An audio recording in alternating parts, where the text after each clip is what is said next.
we have the pleasure of speaking to Howard Finck, who is 83 and experienced the war firsthand. So Howard, when you were in the early years of high school, how did the Depression hit your family, and what did you do for work? Well, I can remember vividly my dad coming home from work one day. He was a paymaster at the Robert Gare Company, and he announced to the family that he had lost his job because the Depression had hit the paperboard industry, and so they were what we would call now downsizing, and he lost his position.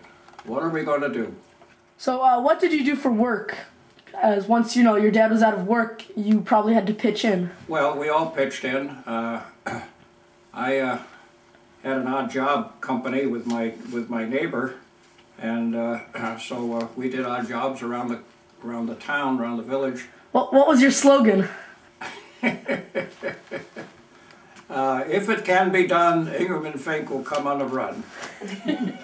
We got the big sum of 25 cents an hour for our fruits of our labor. So in the lead up to World War II, nationalism played a humongous role in America. What role did you play in patriotism in your young life? Well, I was still in school and in high school. World War II started for the United States in December 7th, 1941, and I was 17 at that time. That was end of the junior year, senior year in high school. So were you drafted into the Army, or did you enroll, and what were the differences between those two? Well, there were two ways of getting into the service. One is volunteering.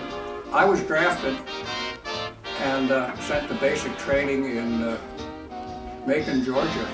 Spent 16 weeks in basic training learning basically infantry tactics. And then we got orders to get ready to go overseas.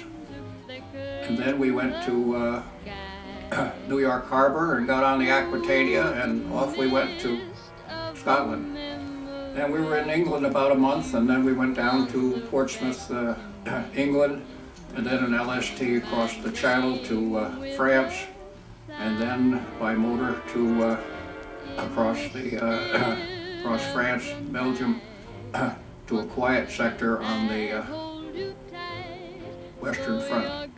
So, describe the Battle of the Bulge and how you experienced it firsthand on the front line. We were, the 106th Infantry Division was put in the front line, and it was supposed to be a quiet sector to give us experience in combat. They all said, well, this is a quiet section, there'll only be patrols out, there'll be not much action. Well, in the meanwhile, Adolf Hitler says, I'm going to pull a big surprise there, and I'm going to get a lot of men and equipment that would break through this quiet sector, because an infantry division should cover about 12 miles, and we were assigned to a 20-mile section, so you can see we were spread out quite thinly. We did wake up one morning and we said, oh, it's raining out. Well, that wasn't rain, it was shrapnel that was raining down on a metal roof. We were in some kind of a barn, I guess, where we were billeted. How did the winter conditions affect you personally, and how great were the losses in your regiment? Well, we were in the line there in December 16th is when the Germans broke through, and according to the reports I read now, it was the worst winter that they've had in many, many years.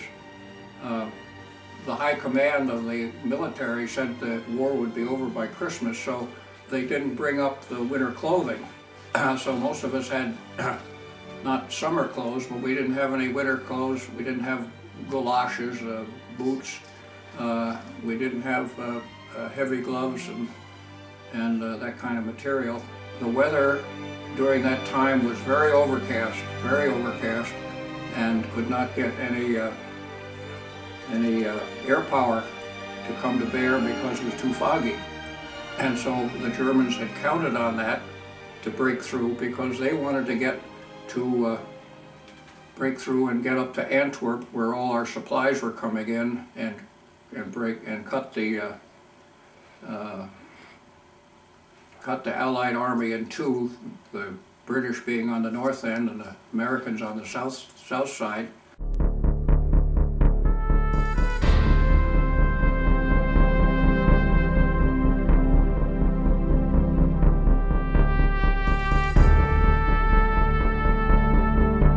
On the morning of December 15th, the Germans broke through these lines because we were very, very thinly manned. Now their objective was to get to Antwerp. And so they advanced, all these black lines are the Germans advancing. And if we can see number 2 here, which is the American lines 5 days later, here we are back here. You can see how we fell back because we were under tremendous pressure. And eventually the Germans pushed us all the way back here. And here you can see why it's called the Bulge. This was a breakthrough for the Germans and pushed us all the way back into Belgium, and they were trying to turn northward to get to Antwerp. But we stopped them at this line here. Explain to us how close you actually were to being taken. Pretty close. I was just fortunate, I guess, being in the 424th Infantry Regiment as opposed to the 422nd and the 423rd, which were both captured. The luck of the draw said, put me in 424, and so I'm here now, and if I were in 422 or 23, I might not have been here. We shipped back to Camp Lucky Strike, and we're waiting for transport back to the United States. So we went back home on a Victory ship, and we came going to land in New York, and that was a thrill for me because I lived in Grandview on the Hudson, which was just up the river from New York City. I said, I'm going to stay up all night if I have to see us come in New York Harbor, go past the Statue of Liberty, which was a great thrill, and on up the Hudson River to Piermont Pier, where we landed. So I made it a point to sit on the back end of the truck that I was in so that I could wave to all the people that I knew, and we went trundling down the road right past where my parents were, and I waved to them, and I heard somebody say, oh, there goes the Finck boy.